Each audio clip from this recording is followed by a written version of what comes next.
niggas, man, you couldn't slice butter in August, even though you put the knife in the fucking fire. You couldn't break butter down with a blazing hot knife in August with 90-degree humidity. You can't even do that. Wow, man. Right. No, come on, brother. Yep. So, when you go back into the book of Romans, which verse was that? Romans 11? Verse 12. Right, Romans 11, verse 12. It says, now if the fall of them be the riches of the world, and the diminishing of them the riches of the Gentiles, how much more their fullness?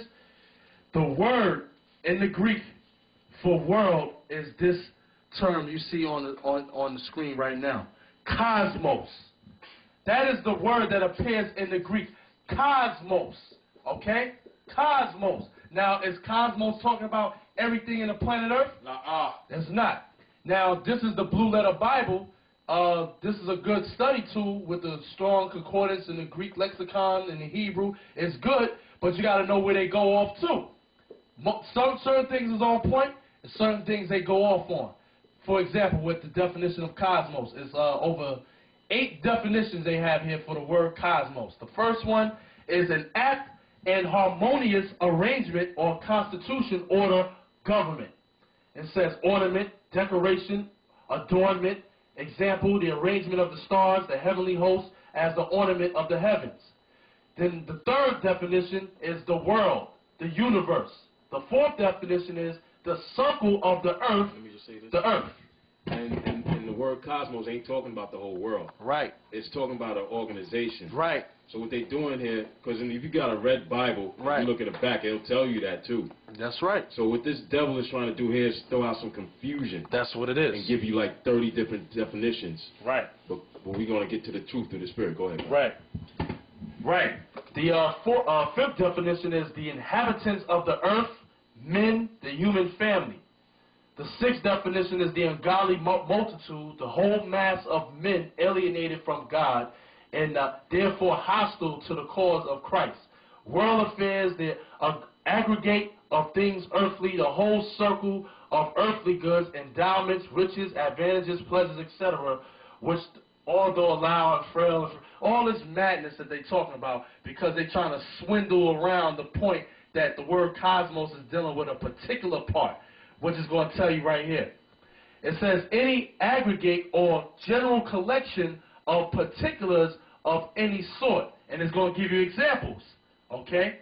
The Gentiles as contrasted to the Jews, Romans 11:12, etc., of believers only, and then it gives you the scriptures in John 1:29, 3:16, 3:17, 6:33, 12:47, 1 Corinthians 4:9, 2 Corinthians 5:19, which basically they're trying to tell you in the eighth definition is talking about a particular part, you know what I mean, of a collection of any sort, which we're talking about the Jews, the Israelites, okay, and the Gentiles which believe, which those Gentiles were Israelites, okay? So that word cosmos in the Greek, where it appears word in the English, is talking about a particular sect, okay, of a sort, which is talking about the world of Israel, okay, which was divided, which was separated between the Jews and the Gentiles.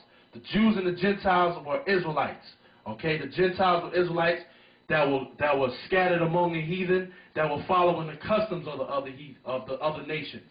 So they became known as Gentiles. So that world is talking about Israel, okay? A particular, it says any aggregate or general collection of particulars of any sort. And the particular nation that the Lord is dealing with only is Israel. So the eighth definition is pretty much on point to what this scripture in Romans 11:12 is talking about. It's not talking about the circle of the earth. It's not talking about the stars, okay? It's not talking about the ungodly multitude. So you got to do some type of common sense and process of elimination, man, according to what we just read. It couldn't be talking about 1 through 7.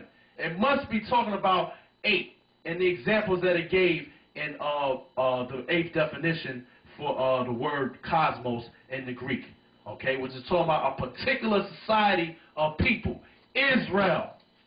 in accordance to what we're reading in Romans, the 11th chapter, Israel, divided between the Jews and the Gentiles. Okay? Now, go into the Hebrew and go into the Greek for me and give me this. Right. I'm going to read the scripture now. Give me the Greek and the Hebrew on this. So these idiots understand. Right. Romans 10 and 12. Right. For there is no difference between the Jew and the Greek. For the same Lord over all is rich unto all that call upon him. All right. We're going to do that.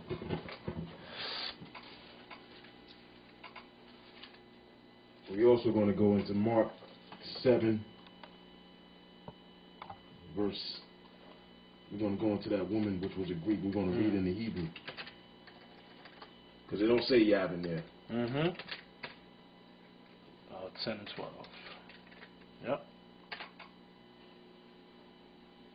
Let me go back to And I got my Bible dictionary on tap. Look at the word Hellenist. Right. All right. That means something was found. Right. Major. That's right. That's right. Go ahead and elaborate. All right. That's right. Right. In Romans chapter 10, verse 12 again. I'm going to read it again. Romans 10 and 12 in the English. For there is no difference between the Jew and the Greek. For the same Lord over all is rich unto all that call upon him. Now, when you pull up Romans chapter 10, verse 12 in the Greek, when it says Jew and Greek, the term that is there is the word Helen. Helene. Helene. Helene. Helene. Helene. Helene. That's the word that appears in the Greek, all right, for the term Greek in the English. Helene. And the brother got the definition in the Zondervan Bible Dictionary for Helen. Hellenists. Jews who made Greek their tongue. Who are Hellenists? Jews. Who? Jews. Who? Jews who made Greek their tongue and with it often adopted Greek ideas and practices. Acts 6 and 1, Acts 9:29. Right there. And now I show you right here in the Greek lexicon here, it show you that they go off. Holus. You got the Hebrew? Yes, sir. I'm going to pull that up too. Yep. All right. Yep. Right here. Yep. All right. Okay. Show you right here that they go off. We just read out of the Zondervan Bible Dictionary, which was written by so-called white scholars, that identifies that Hellenists are Jews which made Greek their tongue. Now in Romans chapter 10, verse 12, right, it says there's no difference between Jew nor Greek. So if we just got the true understanding of what Hellenist is, right, Jews that made Greek their tongues and adopted Greek practices, right, so that would make those Greeks Israelites, okay? Because the Jews are the Israelites, all right? So the so-called white man is the devil and he's a liar. Because what is the definition that they have for Hellenists? A Greek, either by nationality, whether a native of the mainland or of the Greek islands or colonies. In a wider sense, the name embraces all nations, not Jews. Not Jews. Wow, a deliberate damn lie. And you try to defend the white man, he's not the devil. He's deliberately lying.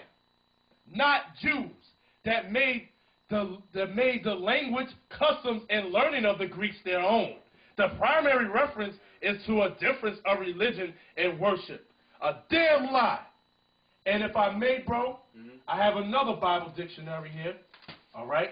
We commonly use the Zondervan Bible Dictionary, but I have another Bible dictionary. All right? If you can hold this. Yep. It's called the Holman Bible Dictionary. All right? Put this on camera. And we're going to get the definition of Hellenist or Helen out of this dictionary. The Holman Bible Dictionary. Exhaustive theological scriptural. Okay? Who wrote this? Holman. Yeah, Holman. All right? And we're going to get the word Helen out of this Bible dictionary. Real quick. Let's see. Because the white man's a liar, man. Just told you in the other dictionary that Hellenists were Jews who made Greek their tongue. All right.